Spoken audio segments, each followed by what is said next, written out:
ஆண்டவரும் இரட்சகருமாகிய இயேசுவின் நாமத்தினாலே இந்த நல்ல பகல்கால வேளையில இந்த உபவாச கூடுகையில் உங்களை அன்போடு நான் வாழ்த்தி வரவேற்பதிலே மகிழ்ச்சி அடைகிறேன். ஆண்டவராகிய இயேசு கிறிஸ்து இந்த வருஷத்திலே முதல் மாதத்தை கடந்து வர செய்து இந்த இரண்டாவது மாதத்திலே இந்த நல்ல முதல் உபவாச கூடுகையில் கர்த்தர் நம்மை கூட்டி சேர்த்திருக்கிறார். ஆண்டவர் அதிகமாக நம் ஒவ்வொருவரையும் நேசிக்கிறார். அல்லேலூயா.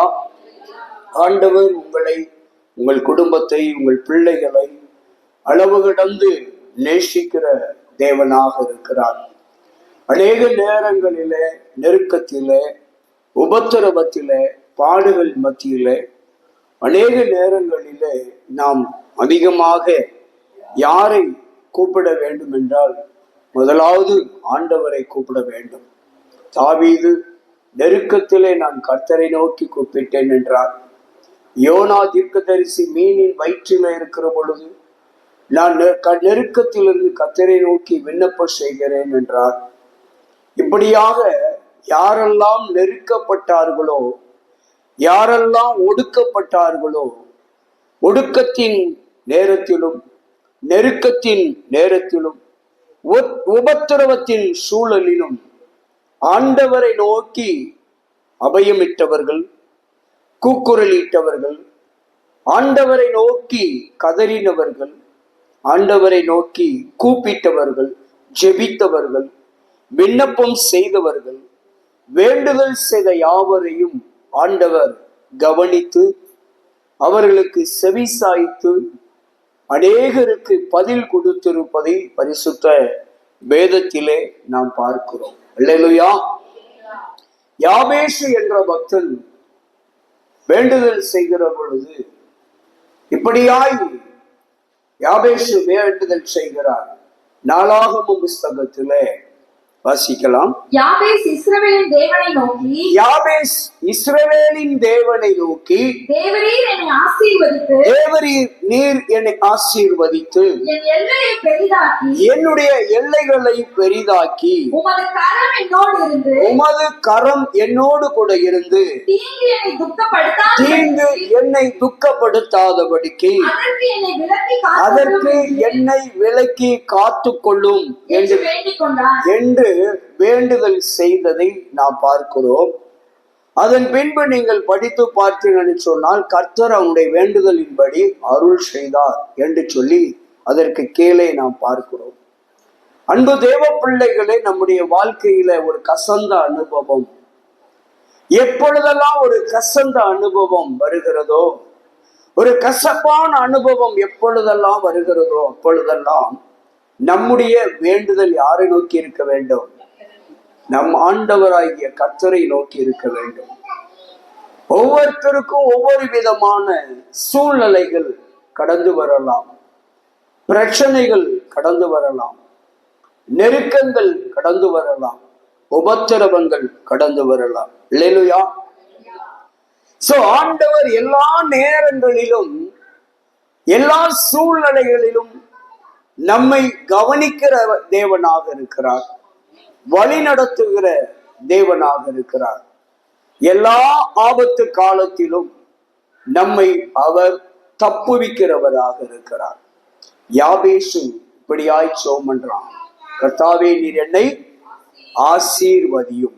முதலாவது ஆண்டவர்கிட்ட அவன் கேட்கிற ஒரு காரியம், என்னை நீர் ஆசீர்வதியும். அல்லேலூயா. என்னை நீர் ஆசீர்வதியும் என்று தேவனை நோக்கி அவன் கேட்பதை நாம் பார்க்கிறோம். இரண்டாவது அவன் சொல்லுகிறான், ஆண்டவரே, நீர் என்னை ஆசீர்வதித்த பின்பு என்னுடைய எல்லைகளை என்ன செய்யும்? பெரிதாக்கும், விஷாலமாக்கும். நீர் என்னை ஆசீர்வதித்த பின்பும் எனக்கு என்ன இருக்கக்கூடாதுன்னா, பழைய விதமான நெருக்கங்கள், பலவிதமான போராட்டங்கள், இதற்கு முன்பு என் வாழ்விலே கடந்து வந்ததான போராட்டங்கள், நெருக்கங்கள், உபத்திரவங்கள் மறுபடி வராமல் இருக்கத்தக்கதாக ஆசீர்வதிக்கிறது மாத்திரமல்ல, ஆசீர்வதித்து என் எல்லை அடிசேனோ பெரிதாக்க வேண்டும். விரிவாக்க வேண்டும். அல்லேலூயா. அப்போ ஆண்டவர் வேண்டுதலின்படி ஆசீர்வதிக்கிறவர். ஆதியாகமம் 12வது அதிகாரத்தில் 2வது வசனத்துல இப்படி சொல்லுகிறது, கர்த்தர் நான் உன்னை பெரிய ஜாதியாக்கி பெரிய குடும்பமாக்கி உன்னை ஆசீர்வதித்து உன் பெயரை என்ன பண்ணுவேன், பெருமைப்படுத்துவேன் என்று ஆண்டவர் சொல்லுகிறார். இங்கே ஆண்டவரிடத்துல முதலாவது யாபேசு கேட்பது, ஆண்டவரே நீர் என்னை ஆசீர்வதியும். இன்னைக்கு நம்ம எல்லாரும் ஆண்டவரிடத்துல கேட்க வேண்டிய ஒரு காரியம் என்னவென்று சொன்னால் ஆசீர்வாதம். அல்லேலூயா. ஆசீர்வாதம் என்பது பலவிதமான நன்மைகளுக்கு உட்பட்டது. ஒவ்வொருத்தருக்கும் ஒவ்வொரு விதமான ஆசீர்வாதங்கள் தேவைப்படும்.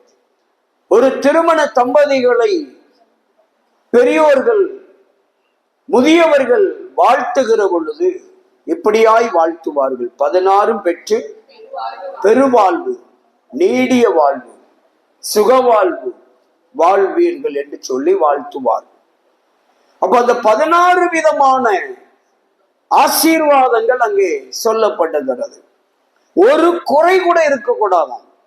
மணமக்களை வாழ்த்துகிற பொழுது அவங்க எப்படிப்பட்ட ஆசீர்வாதங்களை பெறணுமா, 16 விதமான செல்வங்களையும் பெற்று ஒரு குறை இல்லாமல் நீடிய வாழ்வு வாழ வேண்டும் என்று சொல்லி முதியவர்கள் பெரியவர்கள் எல்லாம் திருமணமான தம்பதிகளை வாழ்த்துவார்கள். அல்லேலூயா. ஒரு குறை இருக்கக்கூடாது. 16 செல்வங்களை கொண்டதுதான் ஆசீர்வாதம். அல்லேலூயா. அப்போ இந்த 16 விதமான செல்வங்கள், 16 விதமான ஆசீர்வாதங்கள், இதுல ஒவ்வொருத்தருக்கும் ஒவ்வொரு விதமாய் தேவைப்படுகிறதா இருக்கிறது. அல்லேலூயா. 16 செல்வங்களிலே சொல்வார்கள், கல்வி செல்வம், பொற்செல்வம், பாருங்க இப்படி ஒரு 16 செல்வங்கள் இதற்குட்பட்டு இருக்கிறது. வாழ்க்கையில மனிதனுக்கு புகழ் தேவை, வெற்றி தேவை, வலிமை, நமக்கு ஒரு பலன் தேவை, நன்மக்கள், நல்ல பிள்ளைகள் தேவை, பொன் தேவை, நெல் தேவை, நல்விதி, அறிவு, அழகு, இனிமை, துணிவு, நோயின்மை, பாருங்க நீண்டிய ஆயுள். இப்படி 16 செல்வங்கள் ஒவ்வொரு மனிதனுக்கும் தேவை. எல்லா ஆண்டவர் கொடுத்து ஒரு நோய் இருந்தா கஷ்டமா இருக்குமா, இருக்காதா? கஷ்டமா தானே இருக்கும். அப்போ நோய் இருக்கக்கூடாது. எல்லாவற்றையும் எதிர்கொள்ளத்தக்கதான ஒரு வலிமை ஒரு மனிதனுக்கு மிக அவசியம். எதையும் அறிவுடைமையோடு செய்வதற்கேற்ற ஒரு அறிவுத்திறன் நம்மளுக்கு தேவை. வாழ்க்கையில தோல்வி காணாத வெற்றி வாழ்வு மனிதனுக்கு தேவை. இப்படிப்பட்ட ஆசீர்வாதங்களை எல்லாம் பெற்று நாம் இருக்கிற பொழுது நம்ம எல்லைகள் எப்படி இருக்கணும், விரிவாக இருக்கணும். இதுல குழந்தைகள் இல்லை, பிள்ளைகள் இல்லை என்று சொன்னாலும் ஆசீர்வாதத்தில் ஒன்று என்னப்பட்டு விடுகிறது, குறைவு பட்டு விடுகிறது. பாருங்க, இப்படி ஏதோ ஒரு விதத்தில் நமக்கு ஆசீர்வாதம் தேவைப்பட்டு கொண்டே இருக்கிறது. அல்லேலூயா. அப்போ நமக்கு பொருட்களும் தேவைப்படுகிறது, பொன் பொருளும் தேவைப்படுகிறது. அப்போ ஆண்டவரிடத்தில் அதான் அவன் முதலாவது கேட்டது, ஆண்டவரே நீர் என்னை ஆசீர்வதியும், என்னை நீர் ஆசீர்வதியும். ஆசீர்வதித்து அதன் பின்பு என் எல்லை என்ன பண்ணுங்க, பெரிதாக்கி. ஆண்டவர் எல்லைகளை எல்லாம் என்ன செய்யணுமா, விரிவடைய செய்து சுதந்திரமாக ஆரோக்கியமாக நல்ல ஒரு விரிவான இடத்துல, விசாலமான இடத்துல, நான் நெருக்கத்திலே கர்த்தரை நோக்கி கூப்பிட்டேன், கர்த்தரை விசாலமான இடத்திலே கொண்டு போய் நிறுத்தினார் என்று சொல்லுகிறார். ஒரு விசாலமான ஒரு அமைப்பு, ஒரு இடம் நமக்கு தேவைப்படுகிறது. அல்லேலூயா. குறுகியதான அல்ல, நெருக்கமான அல்ல, ஒரு பெருக்கமான ஒரு நன்மை நமக்கு தேவைப்படுகிறது. அப்ப நீங்கள் ஒவ்வொரு நாளும் என்ன செய்ய வேண்டும் என்றால், ஆண்டவரிடத்திலே ஆசீர்வாதங்களை கேட்டு பெற்றுக்கொள்ள வேண்டும். அல்லேலூயா. இரண்டாவது, ஆண்டவரே என் குடும்பத்தின் எல்லைகளை, என் பிள்ளைகளுடைய எல்லைகளை, என் பிள்ளைகளை தளரச் செய்யும். அல்லேலூயா. வளரணும், பெருகணும். அல்லேலூயா. குடும்பம் பெருகணும், குடும்பம் பெருகணும் ஆண்டவரே. ஆமா, ஸ்தோத்திரம். பெண் மக்களும் ஆண் மக்களும் பெருகி, அவங்க சந்ததி பெருகி, நம்முடைய குடும்பம் எப்படி மாறணும்? ஒரு ஆலமரத்தை போல மாறணும். ஆலமரம் எப்படி ஆங்காங்கே விழுதுகள் விட்டு தன்னை அதிகமாய் படர செய்து கொள்ளும். தானும் வலிமையாயிருந்து தன்னோடு இருக்கிறவர்களையும் அது வலிமைப்படுத்தி கொள்ளும். அல்லேலூயா. ஒரு வலிமையான ஒரு மரம் ஆலமரத்துக்கு நாம் ஒப்பிட முடியும். ஆலமரத்தை போல ஒரு குடும்பம் இருக்க வேண்டும்.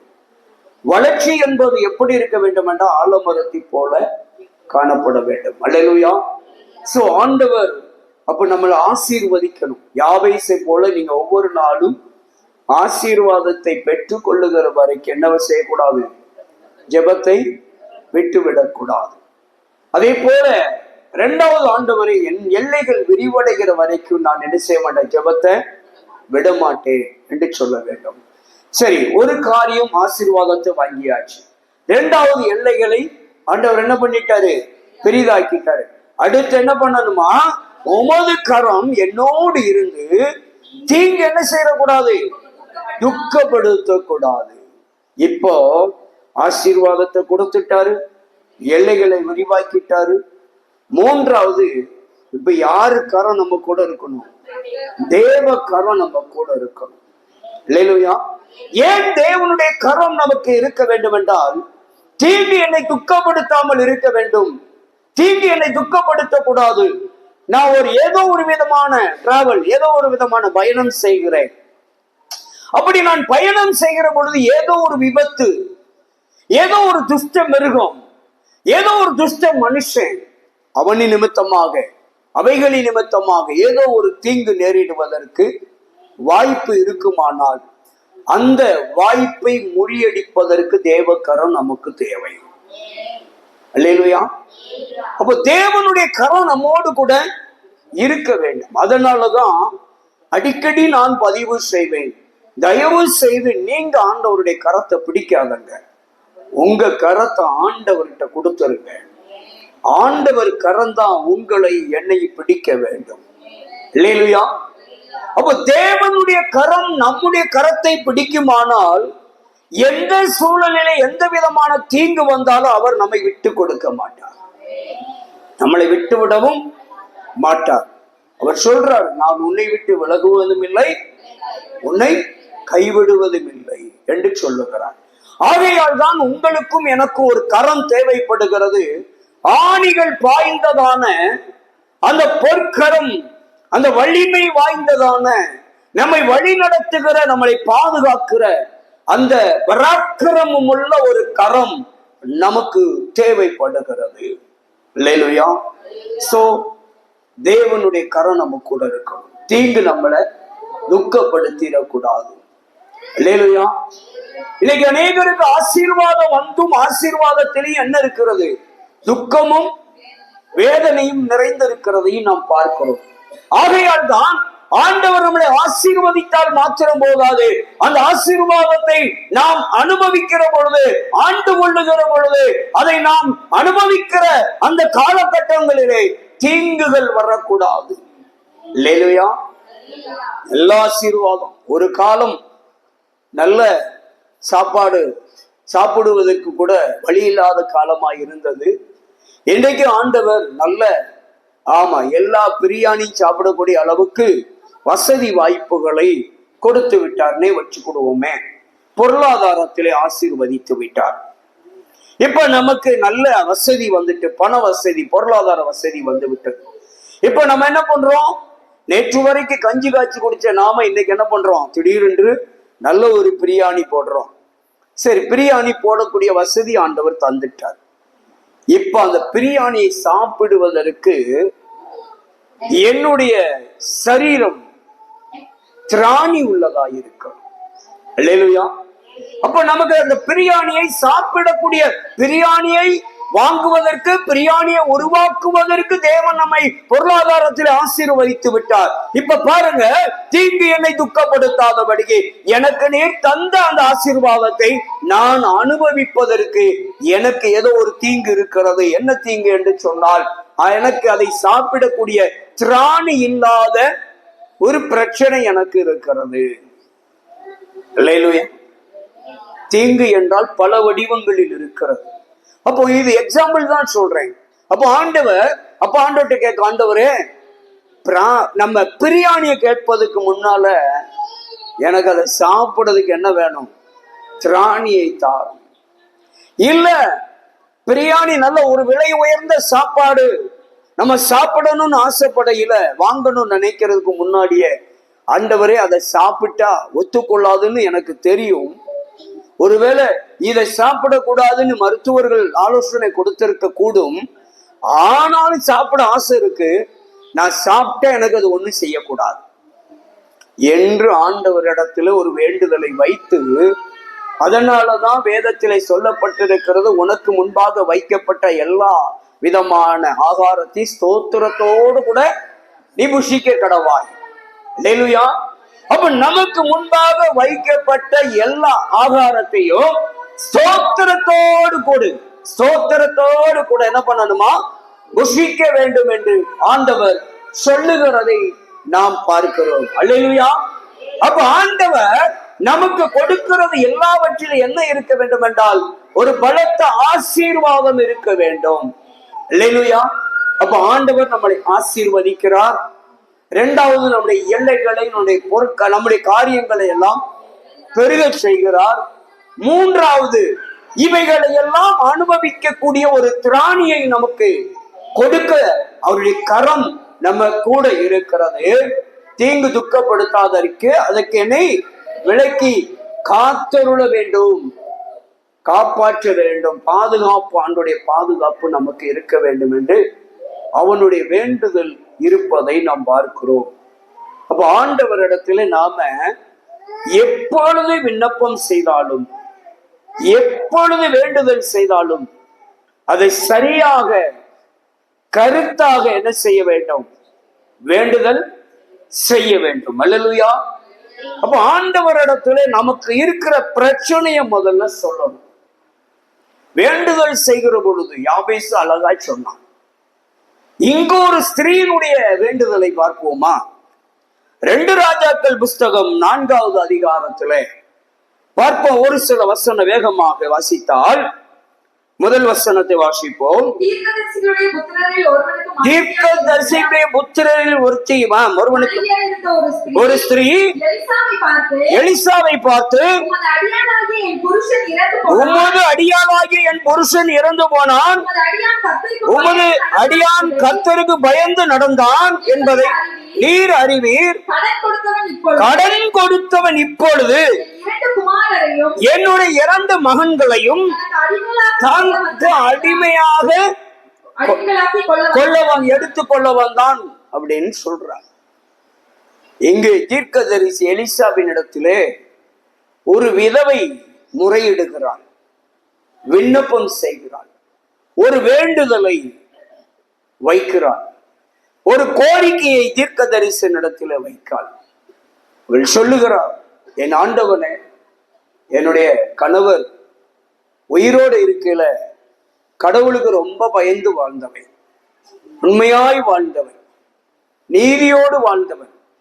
ஆனாலும் அக்காலத்திலே நாங்கள் வாங்கின கடன், அந்த கடனை அடைப்பதற்குள்ளாக கணவர் என்ன பண்ணிட்டார்? மரித்து போனார். இப்ப அந்த கடனை கொடுத்தவன் இப்ப என்ன செய்ய வரான்? எனக்கு அந்த கடனை கொடுக்கிறதுக்கு திராணி இல்லை, ஒண்ணுமே இல்லை. அந்த கடன் கொடுத்தவன் இப்ப என்ன செய்ய வரான்னா, அந்த பணத்துக்கு பதிலு என் பிள்ளை என்ன செய்ய வரான்? 2 ஆம்பளை பிள்ளை 2 பிள்ளையும் அடிமைகளாக, அவன் வீட்டுக்கு வேலைக்காக, அவன் தோட்டத்துக்கு வேலைக்காக, ஏதோ ஒரு விதத்துல அடிமையாக்கி கொள்ளுவதற்கு அவனு பிள்ளைகளை கூட்டிட்டு போறதுக்கு அவன் எத்தனைப்படுகிறான், முயற்சி எடுக்கிறான் என்பதையெல்லாம் இவள் அறிந்ததை எலிசாவிடத்திலே சொல்லுகிறதை பார்க்கிறோம். அதற்கு எலிசா சொல்றாரு, எலிசா தீர்க்கதரிசி அந்த விதவையை நோக்கி, நான் உனக்கு என்ன செய்ய வேண்டும்? அல்லேலூயா. எப்போதுமே நம்ம பிரச்சனைய கத்திட்ட தெளிவா சொல்லணும். அல்லேலூயா. அதான் சொல்லுவாங்கள, அழுதுகிட்டே இருப்பதை விட நம்ம அழுகிறதுலயும் அர்த்தத்தோட அழணும். அல்லேலூயா, அல்லேலூயா. அப்போ ஆண்டவர் சமூகத்துல நம்ம கண்ணீர் வடிக்கிறோம்னா அந்த கண்ணீருக்கு ஒரு அர்த்தம் இருக்க வேண்டும். அல்லேலூயா. அப்போ ஆண்டவர் சமூகத்துல, தேவனுடைய சமூகத்துல நம்ம கண்ணீர் வடித்தால் அதை சரியான கண்ணீராக மாற்றி கொள்ளக்கூடிய அந்த வியூகத்தை நம்ம வகுத்து கொள்ள வேண்டும். அல்லேலூயா. சும்மா அழுதுகிட்டே இருப்பதை விட அழுகையிலே ஒரு விண்ணப்பத்தோடு அழுதா பிரயோஜனம் உண்டு. ஆமென் சொல்லுங்க. அல்லேலூயா, அல்லேலூயா. அப்ப ஆண்டவர் பாதத்துல போய், எங்க சும்மா வீட்டுல மூலையில உட்கார்ந்து அழுதுகிட்டு இருக்கிறதுக்கு, ஆண்டவர் பாதத்துல போய் அழுதா கூட அந்த கண்ணீருக்காவது பிரயோஜனம் வரும். ஆமென் சொல்லுங்க. அல்லேலூயா. அப்போ ஏதோ ஒரு காரியம் உங்களை அழக்கூடிய அளவுக்கு, கண்ணீர் சிந்தக்கூடிய அளவுக்கு உங்களை தள்ளி இருக்குது, நிர்பந்தித்து இருக்கிறது என்றால், நீங்கள் வீட்டுல உட்கார்ந்து ஏதோ ஒரு ஆள்கிட்ட போய் உட்கார்ந்து அழாதங்க. உங்க அறை வீட்டை பூட்டி, கதவை பூட்டி அந்தரங்கத்துல என்ன செய்யுங்க, அவரை நோக்கி ஜெபம் பண்ணுங்க. அந்த கண்ணீர் அவரை நோக்கி சிந்துங்க. அந்த கண்ணீருக்கு பதில் உண்டாகுங்க. அல்லேலூயா. இவன் சொல்லுகிறார், அவன் சொல்ல, நான் உனக்கு என்ன செய்ய வேண்டும்? நாம் ஆண்டவரை நோக்கி விண்ணப்பம் செய்தால், ஆண்டவரை நோக்கி ஜெபித்தால் நிச்சயமாய் ஆண்டவர் கேட்பாரு, எப்பா நான் உனக்கு என்ன செய்ய வேண்டும்? அல்லேலூயா. ஒன்றை நான் புரிந்து சொல்லுகிறேன், உங்கள் ஒவ்வொருவருக்கும் சரி, நமக்கு எல்லாருமே எடுத்துக்கொள்வோம், நமக்கு உண்டான ஆசீர்வாதத்தை ஆண்டவர் நமக்குள்ளதான் வச்சிருக்கிறார். நல்லா கவனிக்கணும். இந்த டாபிக்கை நீங்க உன்னிப்பா கவனிச்சீங்கன்னா தெரியும், நமக்கு உண்டான எல்லா ஆசீர்வாதமும் எங்க இருக்குன்னா நமக்குள்ளதான் இருக்கு, நம்ம கிட்டதான் இருக்கு. சரி, இவன் கேட்கிறார், அதாவது காரணம் சொல்லிட்டா, என் புருஷன் இறந்துட்டாரு, கடன் அடைக்க எனக்கு வழி இல்லை, கடனை கொடுத்தவன் என் பிள்ளைய கூட்டிட்டு போகணும்னு வாரான், அடிமையாக்கி நான் அவனை இத்தனை வருஷம் அடிமையாக்கி அவன் கடனை கழிச்சு விட்டுறதான்னு சொல்லி பிள்ளைய கூப்பிட்ட வந்துட்டான். எந்த ஒரு நிலைமைக்கு தள்ளப்பட்ட உடனே புருஷனை இழந்தாச்சு, பிள்ளை இழக்க மனசு இல்லை. அவளுக்கு ஒரே ஆதரவு யார் தான்? அந்த 2 பிள்ளைகள் தான். அந்த 2 பிள்ளைகளையும் என்ன செய்ய முடியாது, இழக்க முடியாது. அப்படிப்பட்ட ஒரு சூழலில என்ன செய்ய வேண்டியிருக்கு, தேவ மனுஷங்கிட்ட முறையிட வேண்டியிருக்கு என்று தேவ மனுஷங்கிட்ட முறையிட்டா. அவரும் பார்த்தாரு, எம்மா நான் உனக்கு என்ன செய்யணும்னு கேட்டாரு. அப்போ அதுக்கு பாருங்க, என்ன செய்ய வேண்டும் என்று கேள்வி கேட்டு விட்டு அதோட நிறுத்தாமல், அம்மா உன் வீட்டுல என்ன இருக்கு, உன் வீட்டுல என்னது இருக்குன்னு சொல்லுனார். இல்லையா? இன்னைக்கு நம்ம வீட்டுல என்ன இருக்குன்னு சொல்லி நம்ம எல்லாரும் உண்மையை சொல்லுவோமா? சொல்லுங்களேன், சொல்லுங்க, உண்மைய சொல்லுவோமா? சொல்லணும். தேவனிடத்துல என் வீட்டுல என்னென்னலாம் வச்சிருக்கிறேன். இல்லையா? நான் ஆண்டவர்கிட்ட எப்போதுமே சொல்லுவேன், ஆண்டவர்கிட்ட எல்லாத்தையுமே சொல்லிருக்கேன். எனக்கு கடன் இருக்கு இல்லைன்னு சொல்லல, கடன் அடைக்கக்கூடிய திராணிக்கேற்ற ஒண்ணுமே இல்லைன்னு யார்ட்டையும் இதுவரையும் சொன்னதில்லை. எனக்கு இடங்கள் இருக்கு, காரு இருக்கு, சரியா? இப்படி ஏதோ ஒரு விதத்துல ஏதோ ஒரு காரியம் இருக்கு, அதெல்லாம் ஆண்டவர்கிட்ட சொல்லிட்டேன், அதெல்லாம் முயற்சி எடுத்துட்டேன், அதெல்லாம் விற்கிறதுக்கு முயற்சி எடுத்திருக்கேன், அதோடைய முயற்சிகள் நடந்து கொண்டுதான் இருக்கு. ஆனா ஆண்டவர்கிட்ட பாருங்க, ஒண்ணுமே இல்லைன்னு என்ன செய்யக்கூடாதுன்னா சொல்லக்கூடாது. ஆனா ஆண்டவர் ஏதாவது ஒரு வழியை என்ன பண்ணுவாரு, காட்டுவார். நம்மகிட்ட இருக்கிறத ஆண்டவர்கிட்ட உள்ளதை உள்ளபடி சொல்லிடணும். இல்லையா? சொல்லுங்க. எதையுமே மறைக்க கூடாது. வெளிப்படத்தன்மையோடு இருந்தோம் அப்படின்னா ஆண்டவர் நம்மளை ஆசீர்வதிப்பார். உள்ளதை உள்ளபடி சொல்லணும். ஆண்டவர் ஸ்தோத்திர நிச்சயமாக நம்மளை ஆசீர்வதிக்கிற தேவனாக இருக்கிறார். எல்லாரும் நிறைய ஊழியக்காரங்க சொல்லுவாங்க, கடன் இருந்தாலும் வெளியே சொல்லிக்கிட மாட்டாங்க. கடன் இருக்கு இல்லைன்னு சொல்லி, கடன் இருக்குன்னு சொல்லதுக்கு யோசிப்பாங்க. நாம உள்ளதை உள்ளபடி சொல்லிடணும். அல்லேலூயா. இல்லாததான் சொல்லக்கூடாது, உள்ளதை உள்ளபடி சொல்றது தப்பு கிடையாது. இவர் சொல்றா, அவன்கிட்ட கேட்கிறாரு, அவரு கேட்கிறாரு, அம்மா நான் உனக்கு என்ன செய்யணும்னு சொல்லிட்டு கேட்கிறாரு, உன்னிடத்தில் என்ன இருக்கிறது அப்படின்னு கேட்டா. அப்படின்னு எலிசா கேட்கிறாரு. அதுக்கு அந்த அம்மா சொல்லுது, அதற்கு அந்த விதவை, ஒரே ஒரு குடம் எண்ணெய் அல்லாமல் வேற ஒண்ணும் என்கிட்ட இல்லைன்னு. ஆனா அந்த அம்மா இருக்கிறத சொல்லிட்டு, என்ன சொல்லிட்டு, இருக்கிறத சொல்லிட்டு, எங்க நம்ம பிரச்சனை தீர்றதுக்கு நம்ம கிட்ட ஏதோ ஒரு காரியம் இருக்கு என்று ஆண்டவர் இடத்துல ஒப்புக்கொள்ளுகிறோமோ, ஆண்டவர் அதை மல்டிப்ளை பண்ணி கொடுத்துருவார். ஒத்துக்கொள்ளணும். ஏமா உனக்கு பாட தெரியுமான்னா பாட தெரிஞ்சுட்டு பாட தெரியாது அப்படிங்கப்படாது. பாட தெரியும்னா பாட தெரியும்னு சொல்லணும். அல்லேலூயா சொல்லுங்களேன். ஜெபம் பண்ண தெரியுமா? ஜெபம் பண்ண தெரியும். வேதத்தை நல்லா படிப்பியா? படிப்பேன். பிரசங்கம் பண்ண தெரியுமா? தெரியும். தெரிஞ்சா தெரியும் சொல்லிடணும். பாட தெரியும்னா தெரியும் சொல்லிடணும். ஆராதனை நடத்த தெரியும்னா தெரியும் சொல்லணும். தெரிஞ்சதுனாலதான் இப்ப அக்காவை பயன்படுத்திட்டு இருக்கோம். சொல்லுறதுனால. சொல்லாம இருந்தா அப்படிதானே? சொல்லாம இருந்தா யாரு பயன்படுத்த முடியும்? ஆண்டவர் பயன்படுத்துவாரா? ஆனா ஆண்டவர் உங்களுக்கு எல்லாம் திறமையை கொடுத்திருக்கிறாரு. பயன்படுத்துறதுக்கு ஒப்புக்கொள்ளணும். உங்கள்ட்ட திறமை இருக்கு. நம்ம கிட்ட என்ன திறமைய, என்ன தாளந்துகளை ஆண்டவர் தந்திருக்கிறாரோ அதை இல்லை என்று சொல்லவே கூடாது. அல்லேலூயா, அல்லேலூயா. ஆண்டவர் நம்ம கிட்ட எதிர்பார்க்கிறது என்ன அப்படின்னா, என்னதான் ஆண்டவர் நமக்கு என்ன தந்திருந்தாலும் இல்லை என்று சொல்லக்கூடாது. அதே போல நமக்குள் பெருமை கொள்ளக்கூடாது. அவ்வளவுதான்.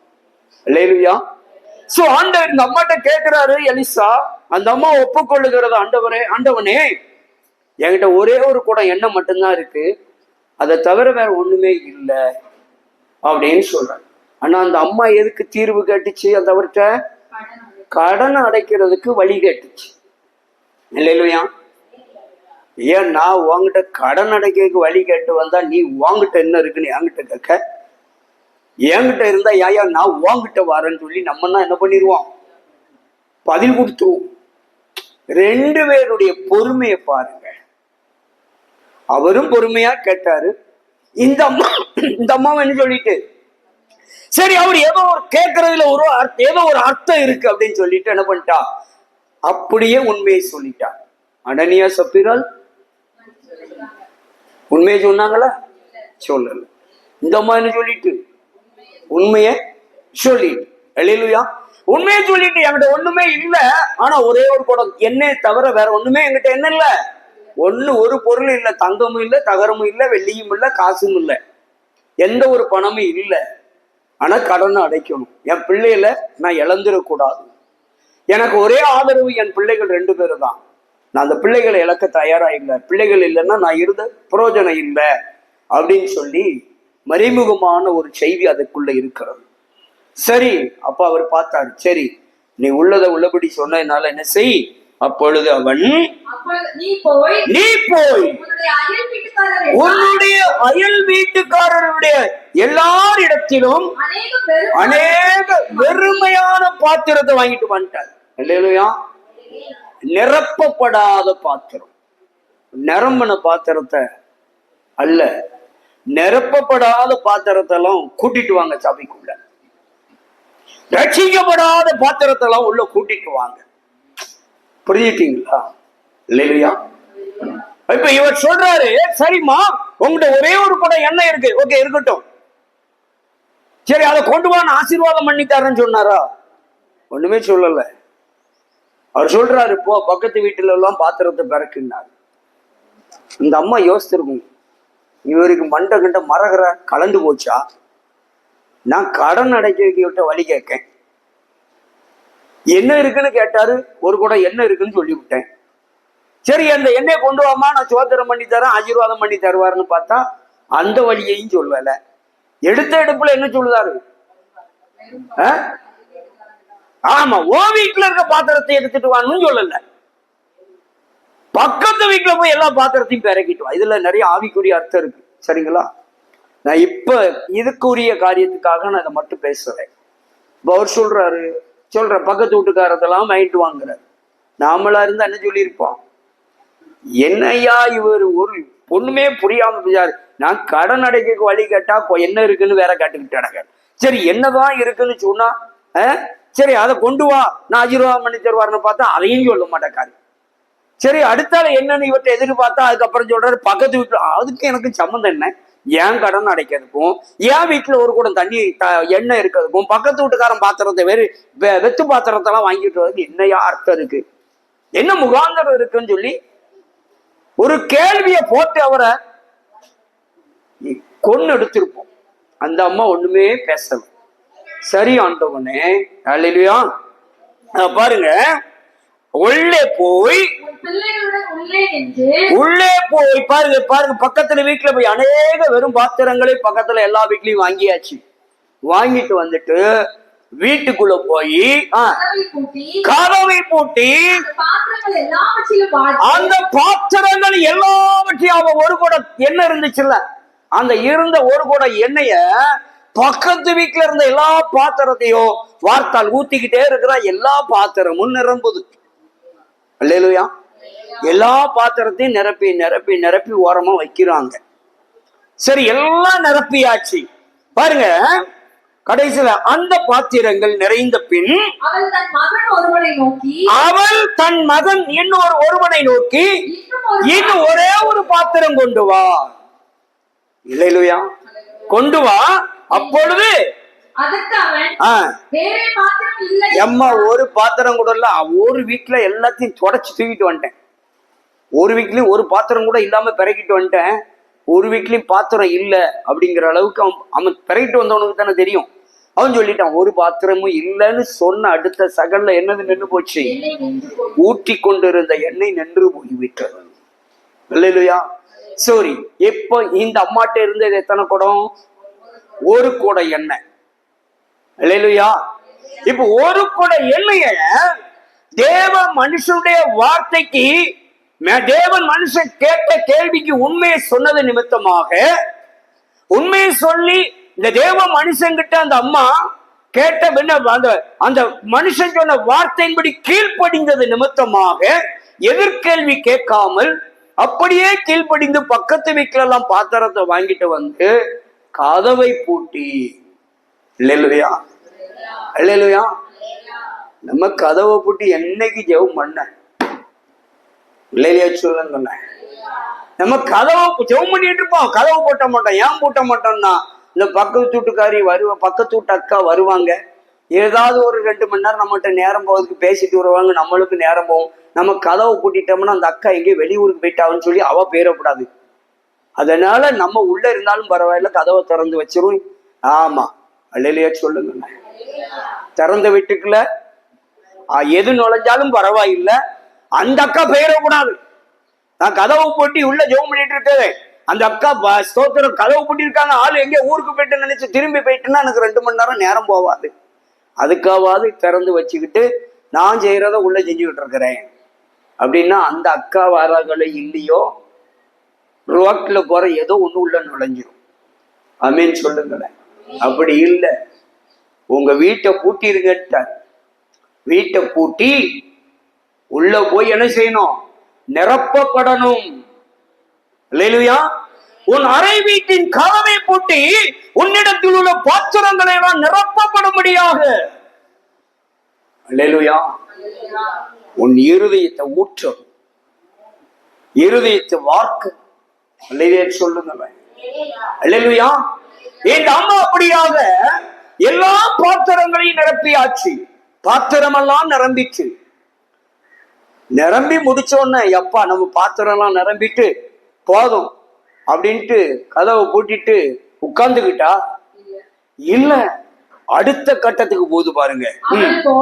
அந்த விதவை போய் தேவனுடைய மனுஷனுக்கு இந்த காரியத்தை அறிவிக்கிறார். என் ஆண்டவனே, நீ சொன்ன பிரகாரம் பக்கத்து வீட்டுல எல்லாம் நான் பாத்திரத்தை வாங்கிட்டு போய் நானும் என் பிள்ளைகளும் சேர்ந்து கதவை பூட்டி என்ன பண்ணோம், எல்லா பாத்திரத்திலையும் வார்த்தேன்.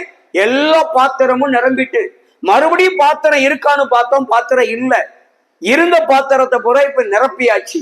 இப்ப நான் என்ன செய்யணும்? இப்போ ஆண்டவர் நம்மளை கோடி கோடியாய் கொடுத்து ஆசீர்வதிச்சிட்டாரு. இதுக்கப்புறம் நம்ம ஆண்டவரை ரெண்டாவது தேடி போவோம்? சொல்லுங்க. ஆண்டவரே எனக்கு ஒரு காரியத்தை நடத்தித்தாரு, எனக்கு ஒரு வீட்டை கட்டித்தாரு, எனக்கு ஒரு காட்டை வாங்கித்தாரு, எனக்கு ஒரு வயலை வாங்கித்தாரு, எனக்கு ஒரு காரை வாங்கித்தாரு, ஆடை வாங்கித்தாரு, மாடை வாங்கித்தாரு. வாங்கி தந்தாச்சு, அவ்வளவுதான். வாங்கினதோடு முடிஞ்சாச்சு. இனிமே ஆண்டவர் எனக்கு சொல்லுங்க தேவையில்லை. ஏன்னா நான் கேட்டதை போற அவர் தந்துட்டாரு. இனிமே நான் எங்க போண்டி இருக்கு? எக்க ஏன் வரல சர்ச்சுக்கு? மாடு மேய்க்க வேண்டியிருக்கு. எக்க எங்க போனிய? ஆடு மேய்க்க வேண்டியது. அல்லேலூயா. அப்போ நீ ஆண்டவரை எப்ப தேடுவனா அந்த ஆடு மாடு தராத வரைக்கும் தான் நீ தேடல. ஆமென் சொல்லுங்க. அல்லேலூயா. எங்க எங்க போயிட்டியா? அங்க போயிட்ட, இங்க போயிட்ட, எங்க வேணாலும் போங்க. இந்த அம்மா சொல்லிச்சு, ஆண்டவர் உங்களுக்கு ஆசீர்வாதத்தை தந்த உடனே ஆண்டவர்கிட்ட மறுபடியும் கேட்கணும், ஆண்டவரே நான் கேட்டதை தந்துட்டீரு, நான் இதை வச்சு என்ன பண்ணணும்? கேட்கணுமா வேண்டாமா? நம்ம கேட்கறதை விட்டுறோம், வாங்கினதோட சரி கேட்கறதை விட்டுறதும் இல்லையா? இந்த அம்மா பாருங்க, பாத்திரத்தெல்லாம் நிரம்பிட்டு அப்பா நம்ம நிம்மதி, எல்லா கடனையும் அடைச்சிடலாம், பாத்திரம் நிரம்பிட்டு இனிமே இதை கொண்டு போய் என்ன செய்யலாம்? உடனே அவனுக்கு யாருக்காவது வித்து அவன் கடனை அடைச்சிடலாம். இதெல்லாம் அவன்கிட்டே கூட எண்ணெய் புறம் கொடுத்துட்டு எப்ப அவன் கடனுக்கு எண்ணெய் வச்சுக்கோ அப்படின்னு சொல்லி கொடுத்துட்டு வந்துடலாம் அப்படின்னு இந்த அம்மா செஞ்சிடலாம். அமைதியா நிம்மதியா ராத்திரி தூங்கி இருக்கலாம். தூங்கல. பாத்திரம் பூரா நிறைஞ்ச உடனே மறுபடியும் தீர்க்க தரிசிக்கிட்ட ஓடுது, ஐயா பாத்திரம் பூரா நிரம்பிட்டியா? என்ன ஆயிட்டு? எல்லாம் நிரம்பிட்டு அப்படின்னு சொல்லி அறிவிக்காள். அப்பொழுது அவன் எலிசா, நீ போய் நீ அந்த எண்ணெயை விற்று உன் கடனை தீர்த்து மீந்ததை கொண்டு நீயும் உன் பிள்ளைகளும் ஜீவனம் பண்ணுங்கள் என்றான். அல்லேலூயா. முதல்ல ஆண்டவன்கிட்ட போனான், கேட்க போனான். கடைசி ஆண்டவன்கிட்ட போனான். சொன்ன ஆண்டவர், ஆண்டவன் நீ சொன்னதெல்லாம் நடந்துட்டுன்னு சொல்லதுக்கு நன்றி சொல்ல வந்துட்டான். அல்லேலூயா. விண்ணப்பம் செய்ய போன நாம விண்ணப்பம் நிறைவேறின பின்பு கடைசி எங்க வந்துடணும்? அவர்கிட்ட நன்றி சொல்ல வந்துடணும். ஆண்டவரே நீ சொன்னபடியெல்லாம் எனக்கு நடந்துட்டு, நான் இனி எப்படியெல்லாம் இதை கையாளணும், இதை எப்படி செய்யணும், நான் இதை என்ன செய்யணும்னு அவர்கிட்ட போய் மறுபடி கேட்டுட்டு வந்தா நம்ம என்ன நினைச்சோமோ அதைத்தான் அவரும் சொல்ல போறாரு. அப்படிதானே? ஆனா இந்த அம்மா நினைச்சதான் அவரு சொன்னாரு. ஆனாலும் இதுல என்ன செய்தியை வைக்கிறார் என்றால், தேவனை நாடி போன நீ, தேவனிடத்துல விண்ணப்பம் செய்த நீ, தேவனிடத்துல வேண்டுதல் செய்த நீ, உன் வேண்டுதல் கேட்கப்பட்டு நிறைவேறி ஆசீர்வாதத்தை பெற்ற பின்பு அந்த ஆசீர்வாதம் கிடைத்து விட்டது என்று சொல்லி அந்த ஆண்டவனிடத்துல போய் நன்றி சொல்ல ஆண்டவர் எதிர்பார்க்கிறார். அல்லேலூயா. சொல்லுவாரு, சரிம்மா நல்லா எல்லா பிரச்சனையும் தீர்ந்து சந்தோஷமாய். அது மட்டும் இல்ல, ஆண்டவர் உங்ககிட்ட இருக்கிறத வச்சுதான் ஆண்டவர் உங்களை ஆசீர்வதிப்பார். அல்லேலூயா. உங்ககிட்ட என்ன கொடுத்திருக்கிறாரோ, என்னது இருக்கோ அந்த காரியத்தை வச்சே கர்த்தர் உங்களை மல்டிப்ளை பண்ணிடுவார். ஆமென் சொல்லுங்க. அல்லேலூயா. ஆனா ஆண்டவர் எதிர்பார்க்கிறது நாம எல்லாவற்றிலும் அவர் விரும்புகிறபடி உண்மையா இருக்க வேண்டும். அல்லேலூயா. அல்லேலூயா. ஆண்டவர் அதுதான் விரும்புகிறாரு. யாபேசு என்ற ஒரு பக்தனை பார்த்தோம். இந்த விதவையை குறித்து பார்க்கிறோம். அன்பு தேவ பிள்ளைகளே, தேவ சமூகத்திலே நாம் எல்லாவற்றிலும் எந்த சூழ்நிலையானாலும் ஒரு இக்கட்டில் வரையில ஆண்டவர் கைவிட மாட்டார். அல்லேலூயா. கடைசி நிமிடத்துல எதையாவது ஒரு அற்புதத்தை செய்து விடுவிப்பார், தப்புவிப்பார், காப்பாற்றுவார். அல்லேலூயா. அல்லேலூயா. என்ன ஆனாலும் சரி, மருந்து வேலை செய்யாட்டாலும் பரவாயில்ல, மாத்திரை வேலை செய்யாட்டாலும் பரவாயில்ல, 30 மாத்திரை போடுங்க, 30 நாள் போடுங்க, 40 நாள் போடுங்க. 40 நாள் போட்டு சரியாகலன்னா 41வது நாள் ஆண்டவர் சரி பண்ணிடுவார். அல்லேலூயா. தேவனால் கூடாத காரியம் ஒன்றுமே கிடையாது. அவரால நிச்சயமாய் எல்லாம் கூடும். அவரிடத்திலே போய் நம்ம பிரச்சனையை புறம் சொல்லணும். அவரிடத்திலே போய் நீங்கள் உங்கள் அறைக்கதவை பூட்டி, நீங்கள் இந்த விதவையை போல, அது யாபேசை போல வேண்டுதல் பண்ணுவீர்கள் என்று சொன்னால், நீங்கள் நிரப்பப்படுவீர்கள் என்று சொன்னால், உங்கள் இருதயத்தை ஊற்றுவீர்கள் என்று சொன்னால், நிச்சயமாய் உங்கள் பாத்திரம் நிரப்பப்படும். அல்லேலூயா. நீங்கள் ஆசீர்வதிக்கப்படுவீர்கள். உங்க எல்லா பிரச்சனையும் தீர்ந்து விடும். எல்லா பிரச்சனையும் தீர்ந்து விடும். இதுல கடைசியா சொல்றாரு, எல்லா பிரச்சனையும் தீர்ந்து மீதியும் எடுக்க வைப்பேன்றார். மீதம் உள்ளதை நீயும் உன் பிள்ளைகளும் ஜீவனம் பண்ணுங்க. அல்லேலூயா. பாருங்க, தேவன் நல்லவர், இருக்கிறதை பெருக வைக்கிறவர், ஆண்டவர் மீதி எடுக்க வைக்கிறவர். அல்லேலூயா. அதனால ஆண்டவர் எந்த இடத்திலும் என்ன செய்ய மாட்டாரு, விட்டு கொடுக்க மாட்டார். ஆண்டவருடைய பாதத்துல உட்கார்ந்து செபிக்கிற பொழுது, ஆண்டவருடைய சமூகத்துல உட்கார்ந்து செபிக்கிற பொழுது, அல்லேலூயா, எந்த வகையிலேயாவது தேவன் நமக்கு உதவிக்கரத்தை நீட்டுவார். அவர் நம்முடைய வாழ்க்கையில, உங்க வாழ்க்கையில் அற்புதங்களை செய்வார். மிக 7:15 படி உன்னை அதிசயங்களை காண பண்ணுவேன் சொன்னவர். நிச்சயமாய் உங்களிடத்தில் இருக்கிறதில, உங்கள் குடும்பத்தில, உங்கள் பிள்ளைகளிடத்தில், உங்களிடத்தில் கர்த்தர் அற்புதங்களை செய்கிறவர். யாபேசின் வேண்டுதலின்படி அருள் செய்த கர்த்தர், இந்த விதவையினுடைய வேண்டுதலின்படி நன்மை செய்த, அற்புதம் செய்த கர்த்தர், அந்த மகனை எப்படி அந்த கடலில் இருந்து அந்த அம்மாவை காப்பாற்றி, அந்த பிள்ளைகளை காப்பாற்றி விடுவித்து ஜீவிய காலமெல்லாம் போஜனம் பண்ணக்கூடிய அளவுக்கு, ஜீவனம் பண்ணக்கூடிய அளவுக்கு மீதி எடுக்கும்படியாய் ஆசீர்வதித்தாரோ, அதே போல உங்களையும் உங்கள் பிள்ளைகளையும் ஆசீர்வதிப்பார். நீங்கள் செய்ய வேண்டியது சரியானபடி விண்ணப்பம் செய்ய வேண்டும். அரை கதவை பூட்டி, இல்லையா, ஜெபிக்க வேண்டும், விண்ணப்பம் செய்ய வேண்டும். ஜெபத்தை விடக்கூடாது, ஆசீர்வதிக்கிற வரைக்கும். இல்லையா, யோபுவை போல நின்றன், கர்த்தாவே நீர் என்னை கொண்டு ஓட்டாலும் பரவாயில்லப்பா, நான் உம்மை நம்புவேன். தாவீது சொல்லுகிறான் 62ஆம் சங்கீதத்திலே, நான் நம்புகிறது கர்த்தராலே வரும், அவர் மேல நம்பிக்கையா இருப்பேன். இல்லையா, அவர் மேல நம்பிக்கையை வச்சு தொடர்ந்து செவிங்க. ஆண்டவர் உங்களை லட்சாதிபதியாய் கோடீஸ்வரராய் மாற்றுவார். அல்லேலூயா. அல்லேலூயா சொல்லுங்க. அல்லேலூயா. நிச்சயமாய் யாபேசை ஆசீர்வதித்து அவன் எல்லைகளை பெரிதாக்கி தீங்கு அவனை துக்கப்படுத்தாதபடிக்கு அவருடைய கரம் அவனோடு இருந்து எல்லாவற்றுக்கும் விலைக்கு காத்து கொள்ளக்கூடிய அளவுக்கு அருள் செய்த தேவன் உங்களையும் ஆசீர்வதித்து எல்லையை பெரிதாக்கி எந்த தீங்கும் துக்கப்படுத்தாதபடிக்கு அவருடைய கரம் உங்களோடு கூட இருந்து நடத்துகிற தேவனை உறுதியாய் பற்றி கொள்ளுங்கள். அதிகமாக ஜெபியுங்கள், அதிகமாக தேவனுடைய பாதத்திலே காத்திருங்கள், அதிகமாய் வேதத்தை வாசியுங்கள். நிச்சயமாய் யாபேசின் வேண்டுதலை கேட்டவர், அவருடைய வேண்டுதலின்படி அருள் செய்தவர், உங்களுடைய வேண்டுதலை கேட்டு உங்களுடைய வேண்டுதலின்படி அருள் செய்வார்.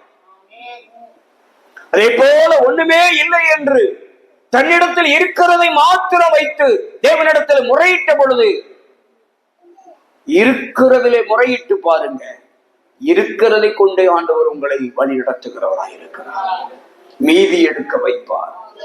அல்லேலூயா. எல்லா பிரச்சனைகளையும் கர்த்தர் மாற்ற வல்லவராயிருக்கிறார். நீயோ கடன் வாங்காதிருப்பாய், கடன் கொடுப்பாய் என்ற விதத்தில் கர்த்தர் உங்களுடைய கரத்தை பலப்படுத்துவார். உங்களுடைய வருவாயை ஆசீர்வதிப்பார். உங்களுடைய குடும்பத்தினுடைய வருவாயை பெருகச் செய்வார். உங்கள் தேவைகளை சந்திப்பார். உங்களுடைய வேண்டுதலின்படி உங்களை ஆசீர்வதித்து பெருக பண்ணுவார். நிச்சயமா இயேசு கைவிட மாட்டார். ஆசீர்வதிக்கவே ஆசீர்வதித்து ஆண்டவர் உங்களை பெரிய சாதியாக்கி உங்கள் குடும்பத்தை, உங்க பிள்ளைகளுடைய பெயரை, ஊழியத்தினுடைய பெயரை கத்து பெருமைப்படுத்துவார். கண்களை மூடுவோமா? கிருபை நிறைந்த பரிசுத்தமான பரலோக பிதாவே, இந்த பகல்கால வேளையில் எங்களோடு பேசின நல் வார்த்தைக்காய் ஸ்தோத்திரம். பக்தன் யாவேசை குறித்தும், எலிசாவின் காலத்தில் அந்த விதவையினுடைய வேண்டுதலை குறித்தும், யாவேசுடைய வேண்டுதலும் அந்த விதவையினுடைய வேண்டுதலை குறித்தும் நாங்கள் பார்த்தோம்.